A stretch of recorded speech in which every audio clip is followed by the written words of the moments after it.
Maybe. Here he is. Yes. Let me forget that. I don't think anybody will steal that thing.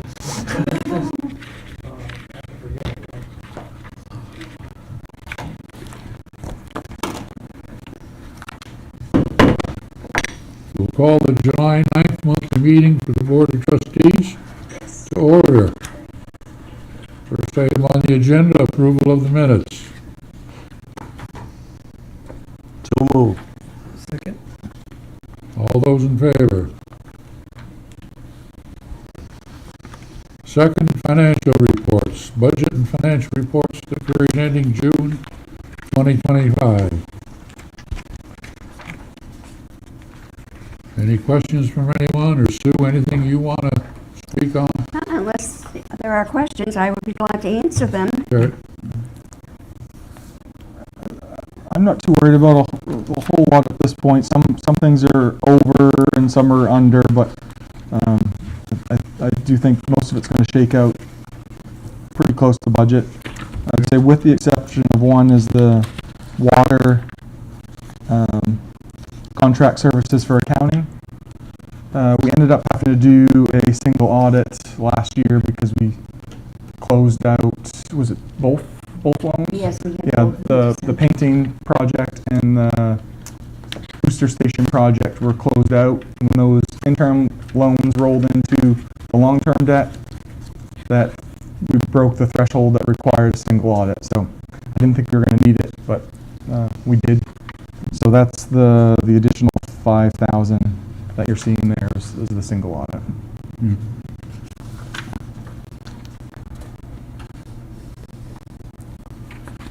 Anything else? Anything from the board? Could you explain the capital reserve accounts? Yes. For the water? Yep. Just to refresh our memory. Yep. So we have the estimated cost column is what we had talked about at the beginning of the year.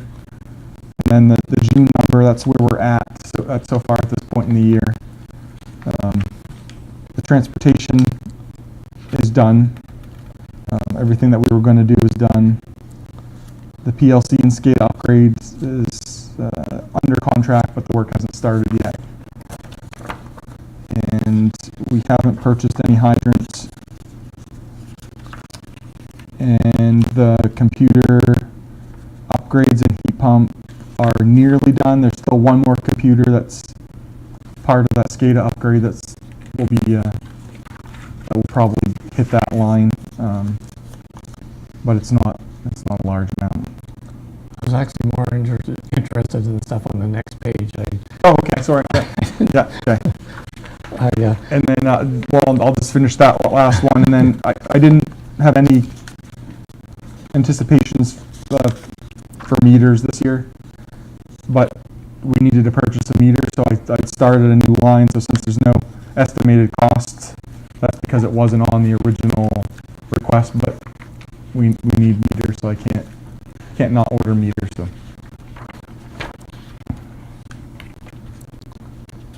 So are you talking about the capital on the wastewater side or the reserves? With reserve on the water. Oh, okay. Yeah, there's. Okay. Are those monies being held to finish out those projects? Yes, like I would say the top ones down to the booster station are kind of like a holding account that Sue puts money in throughout the year, and then we use that to pay the debt service when it comes due. Yeah. Then the next couple, the Katahdin Reserve down to the County Federal Credit Union CD, that's more the typical reserve that's unallocated. That's our cash flow. Yeah. Yes. And then the oddity right now is that's the 464,000 is the payment for the jet truck.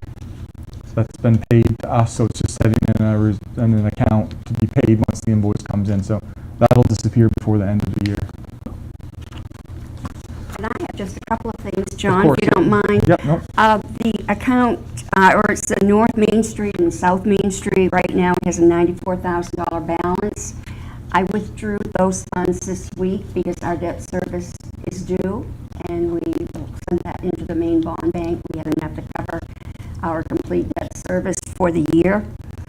And another item down is next to the last, the County Federal Credit Union. The water had a CD that toured the 10th of July.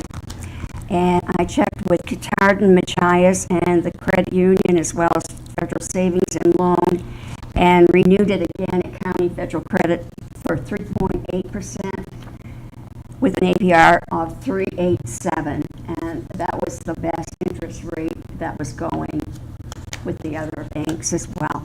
For what term is it? 12 months. 12 months.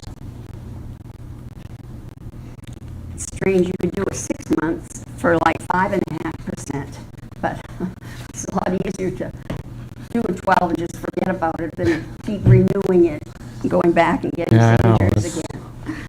The, excuse me, the second item down, South Main Street and then North Main Street, South Main Street, two different. Yeah, right. We had one project for South Main Street specifically, and then we have down further under Coolidge, we had the North Main and South Main that was combined, and that's the one that we just paid this month, or just this week, rather. Okay, thanks for that. Anything else? We get a motion to approve the financial reports. So moved. Second. All those in favor? All right, department updates, John. Sure. So, under multi-department updates, Sean Smith, who was at the district for a number of years, left for a new opportunity. And so we've got that empty position right now, and I was sad to see him go. He was a good employee, but he's moving out of the area, so I wish him the best of luck to him and his family in their move. I'm trying to recruit an 18-year-old recent graduate for summer help. I don't know. I gotta work on him a little more. But he doesn't really have any plans. Let's come down and help us out and make some money. So, Yeah, there's actually an ACAP program where they'll cover pretty much all the expenses. We've been trying to find someone that's willing to come, but we haven't been able to. So. I'm not sure if it's the same as last year, but they were offering $15 an hour last year, and we had 2 students that we hired and used their program, Yeah, and it was set up for so many hours through the summer, and it worked out fine. they cover the workers' comp and all Everything. that stuff on it. We So, do no payroll records or anything. that's a good deal. Very good. And then just one follow-up from last month's discussion, we were talking about delinquent accounts. Stu pulled together that there was 1,178 disconnection notices mailed to customers. Of that, 70 ended up resulting in disconnections. So that I don't know if that number will grow, because it almost seems like when we recently had a cycle where we went longer before we did the disconnection notice. There seemed to be less. I don't know if just that little extra time that people need to get the payments in, that maybe bi-monthly billing will help with that. The actual service disconnections, had people moved out of that residence? Not necessarily, no. No, almost all of them get turned back on, say within a couple of days. They'll put their Or bill that up on same day. top of the refrigerator or something and forget about it, or their husband was supposed to pay it and he didn't. Yeah. But It's a big stack of mail on the table. exactly. Yeah. We've all been there. But they'll call and do an arrangement or coming down the next day. So they are ones that they were disconnected, but then they were connected back up again within a day or two. Mhm. Yeah. Sue and I met this week with the PUC and figured out the steps that's needed to switch from monthly to bi-monthly. It does take a public hearing and have to update our terms and conditions and have those approved by the PUC. All doable, it just takes time and a little extra effort that we were hoping that we were going to avoid, but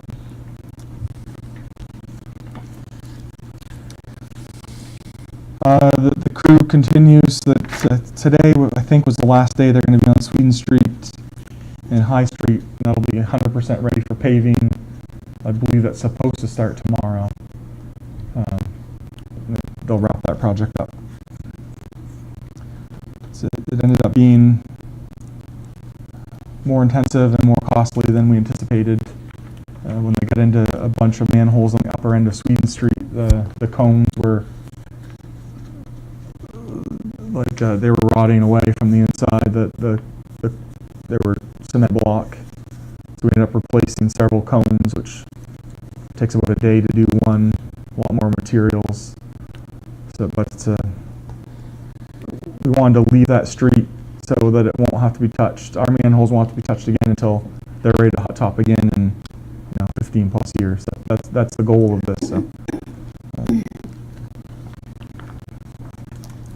I'll have a final number for you next month of exactly what we did on each manhole and the numbers, and Derek's going to put a rough estimate of the costs associated with each type of repair. And then, kind of in between waiting for the final adjustments for the DOT work, they've shifted and they're prepping all the back streets for all the city hot topping projects that are not on the DOT right away. So now we're prepping, I don't know how many streets there are, must have been 15 plus in-town streets that are getting hot topped. So we're adjusting structures on all those streets as well. So it's End of the year. yeah. Are you finding much in disrepair there also, or? They haven't said anything to me this week, so I'm assuming it's in better shape, but I don't know for sure. But usually when there's a big issue, I hear about it before the end of the day, so, and I haven't heard, so it's probably a good sign. No news is good news. Yeah. There you go. Oh, Northeast Paving had their hands full on 161 yesterday when I came down, so I'd be lucky if they get Oh, really? Yeah. down tomorrow. Yeah. Yeah. I don't know. On the water side, LDA has paid us for their portion of the match for the grant that we received to do the interconnect study. I've sent a lot of information to Jim at Deergo this week, and they're still on track to have that study done before fall. And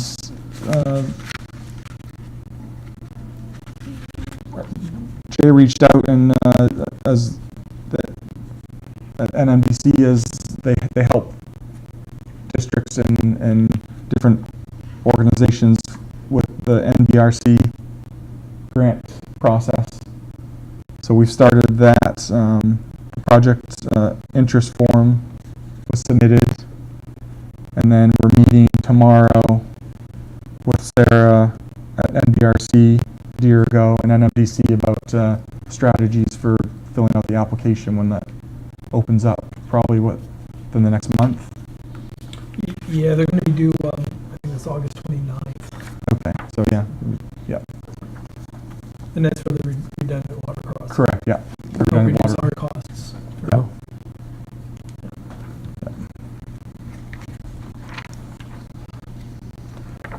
And on the wastewater side, it's not a grant, but it's some free services that's being offered from New EPIC, which is New England Interstate Water Pollution Control Commission. They have a grant that they can do. They can help districts with their wastewater infrastructure. Looking for defects in manholes and pipes and setting up asset management plans and helping find funding. So we've signed on with them. There's no cost to the district. It's all 100% grant. Dick Darling is going to be helping us out on it. He spent a career at the DEP working in the fields on stuff like this, so he's very knowledgeable. So it'd be nice to have his input on it. So it's nice when I say it's still, I guess, a grant opportunity to have studies done at no cost to the district. Yeah. Just a little bit of our time to prep them with information, and so that was a good opportunity for us.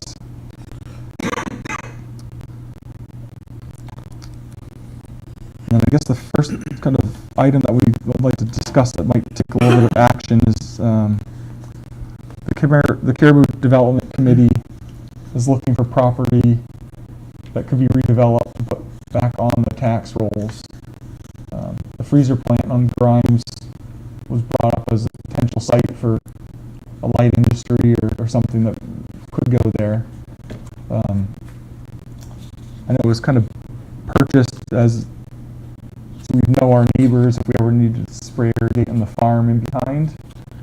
But I think there's still enough acreage to do both and get a potential property back on the tax rolls rather than to just sit there and it really serves no purpose to us. I think as long as we have in the deed, if the time comes that we reserve the right to do our spray irrigation on our area, with the formal setbacks provided by the DEP, something along those lines. Yeah, it might as well be put back into use if somebody, if they can find somebody to do that. It isn't like it's going to be useful to us anytime soon. Right. Yeah. And the only part that's useful to us is the farmland in the back. So we got quite a lot of land on the other side of the road too, don't we? Yes. Yeah. I I don't know. don't if think it's developable. usable. Yeah. I think they harvested gravel at a fair amount of it, so it appears to be quite a mess in there. How would that work? I mean, do we donate it to, or? We could. I think we'd rather. I would like to see if that's the case. If someone's interested in to come to us, and then we'll kind of figure out an option. Okay. Keep it for now, but let the organizations that are looking for developable lots know that this is a potential, like, this could be on your list of lots that could be looked at. Maybe a lease purchase agreement, who knows? Yeah. Okay. Mm-hmm. Yeah. So basically what we're going to potentially say is, I'm going to throw out a number not knowing it, a 5 acre lot potential, or? It's about 15? this map that I have shows 40. I don't think it's quite 40 because there's a glitch in this map. I don't know if it. Yeah. I'm assuming it comes from the county, but I don't. It's on my list of things to discuss with Penny. But On all of our documents, when we purchased that, was 19.75 acres okay, for the building area. the building area. Okay, yeah. So 20, Yeah, And then 20 joining acres. land Yes. right there. Does that sound It familiar? does sound familiar. What I did is I broke out the non-tillable area associated with that lot. That comes out to about 40 acres. But some of that would be coming off of the farmland. Some would be coming off of that lot from the freezer plant. I'm being thick, and I apologize. So, No. so that's already a separate lot. The freezer plant is a separate lot. from- Yeah. Okay. Yeah. I know Yeah. we're looking On at the it. last page, there's a map. I don't know. Is it black and white? Yeah. Yes, it Yeah. is. Yeah. There is like a rectangle around the freezer that goes into the farm field a little bit. That's the Like the smaller one? the smaller one. Yeah, that's the footprint of the freezer lot.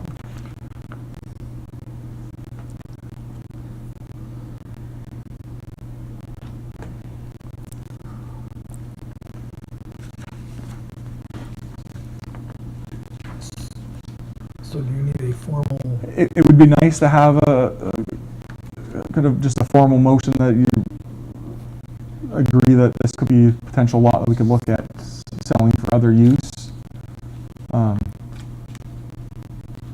Because it may be, who knows, maybe 5 or 6, 10 years before buyer comes along, Yeah. and then it could be a change in board at that time. Ultimately, the new board would have the final say, but at least we'll have it that we're Yeah, supported at one point in time. yeah, I would make a motion to support that. I'll probably, yeah, hopefully. I'll second that. What exactly is the motion? To support making this lot available to future development in accordance with the CDC's guidelines, I guess. You're approving to sell it, that's right now, is that what you're saying? No. My motion would be make it available for them to consider. Okay, Okay. That makes sense. we have a motion. Second. All those in favor?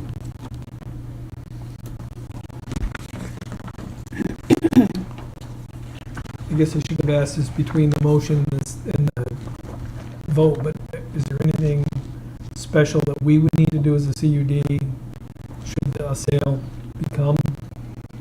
I mean, from a regulatory standpoint or anything like that? I don't think so. No. I wouldn't think so either. We straight out own it. Yeah, I don't. You would obviously get involved with right-of-ways and everything else too if you did it in like this. Right, and I believe there's already some of that. already There's have already some of that on. easements. Yeah, easements already in place. All in place right now.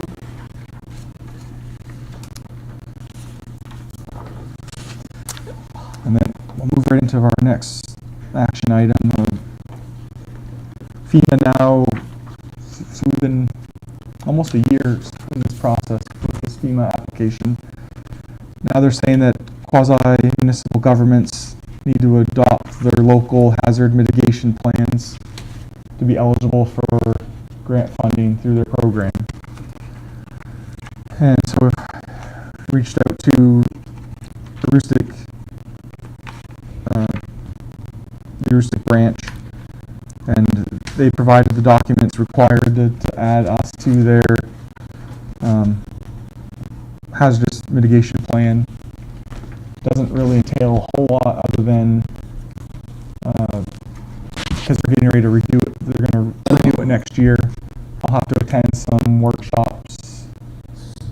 So we'll be invited to their exercises and that kind of thing. I'm assuming we will, and I think we can anyway, which we have done some stuff with them in the past, but yeah. It'd be good if we did, I think. Yeah. So if we want to move forward with the grant application, this is a kind of a step that we have to take. If you all agree, I'd like to have a motion to adopt Rustic County Hazardous Mitigation Plan. And then there's a resolution form that needs to be signed that was provided by them.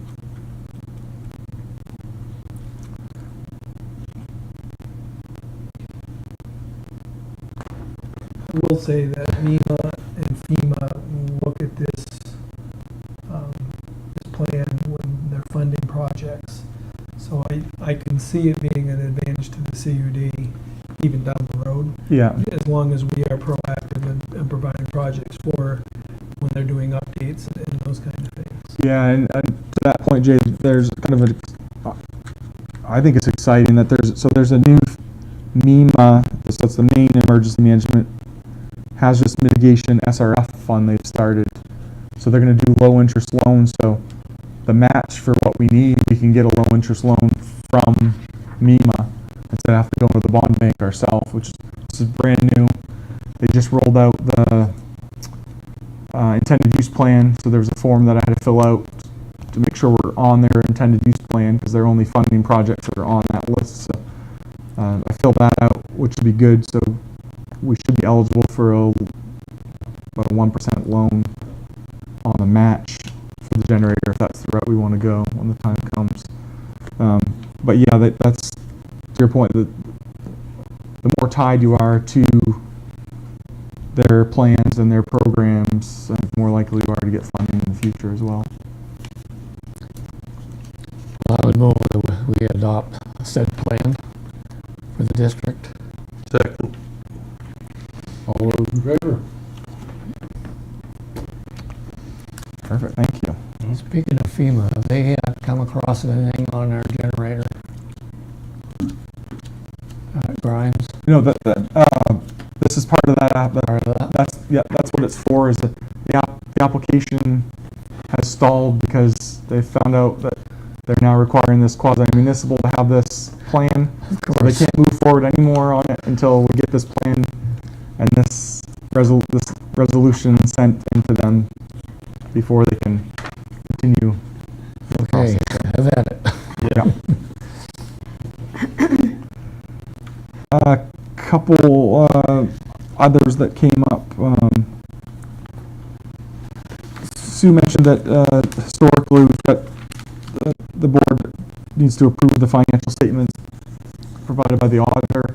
I know we talked about it last time, but I didn't get a motion to accept at the last meeting. I know you also didn't have any issues, but we need the actual motion to approve the document. I move that we accept the auditor's financial statement. I'll second it. All those in favor?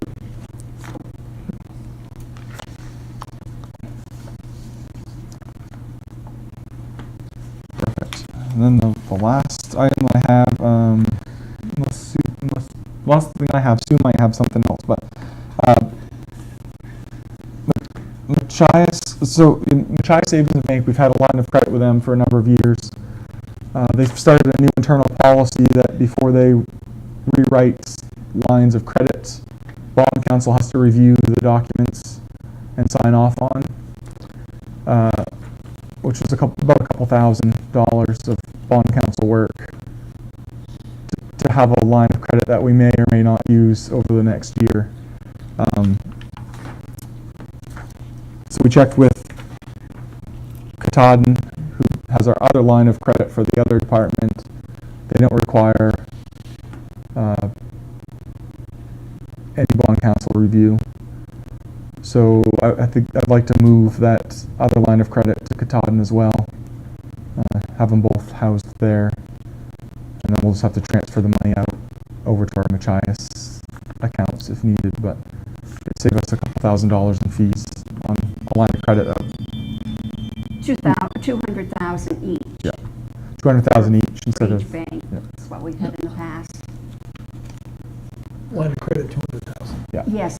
Yeah. And Katahdin has already approved theirs, and Dave and Gary have signed off on that, but they would be willing to do another one, but I would need a vote if you decide to do the additional one, rather than do bond counsel with the other financial. yeah, we just need a motion to, which department is it? Which department uses the? Wastewater, okay, yeah. So it'd be a wastewater line of credit at Katahdin Trust. So move. Second. All those in favor?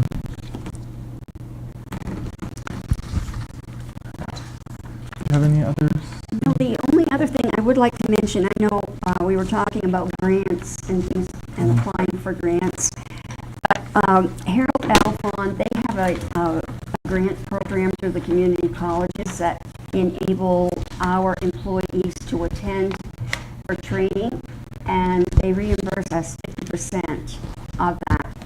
And so far this year, we have received $4,370 from that program for the conferences that our employees go to.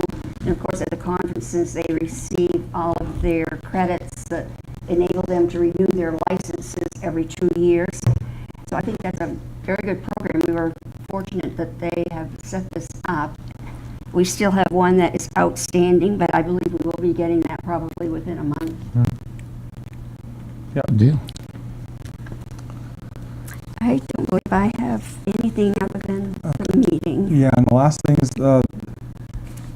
we have some conflicts around the August 13th meeting.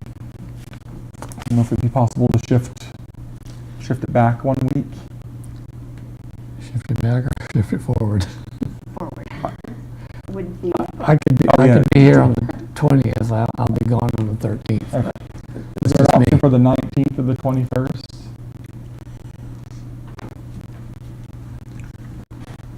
I lead a dull life, I'm always available. Yeah, it's available. So the 19th is a Tuesday and the 21st is a Thursday. What day are you gonna make it? That Wednesday again, or Tuesday? It's up to whatever works for you guys. Hey, on the same as Dave. I could be any of those days. Yeah, that should work for me that week. That should be good. Tuesday or Thursday, Mhm. which would be best for Just- We can't do Wednesday. Okay. You're okay? Okay. Okay. Want to shoot for Tuesday, Yeah. 19th? 19? Okay. Perfect. Thank you. Thanks, Benny. Anything else? That is all I have for tonight. Vote from the board? Did you find anything else about the solar? Did you look into that at all? Yeah. Yep. I'm working on it. I don't have anything yet, but Okay. there appears to be some savings, but there's not a ton there, but there is some. So Manpower Options, they've contracted our account out to someone else that has more expertise in it. They've requested information from the power company twice. They can't get the correct reports pulled back because they keep sending the report that shows the credit. So the usage on the big meters are credited by the solar. So they keep sending the usage as 0 for every reading instead of actually giving us the usage on those meters.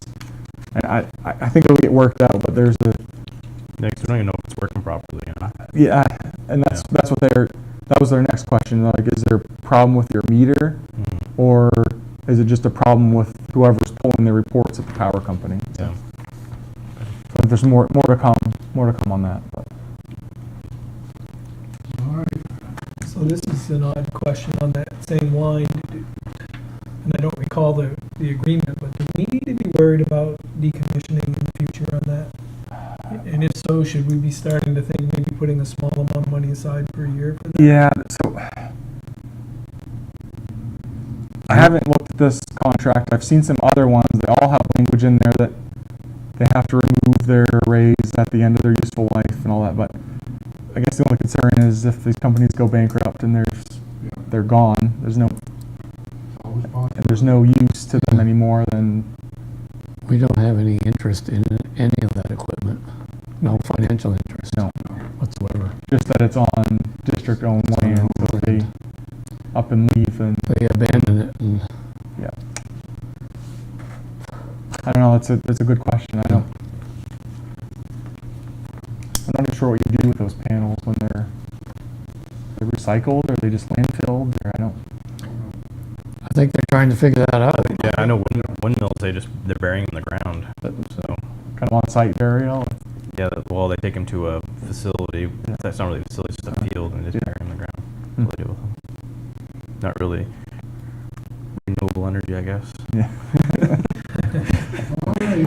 Well, we have our adjourned. So moved. Second. All in favor?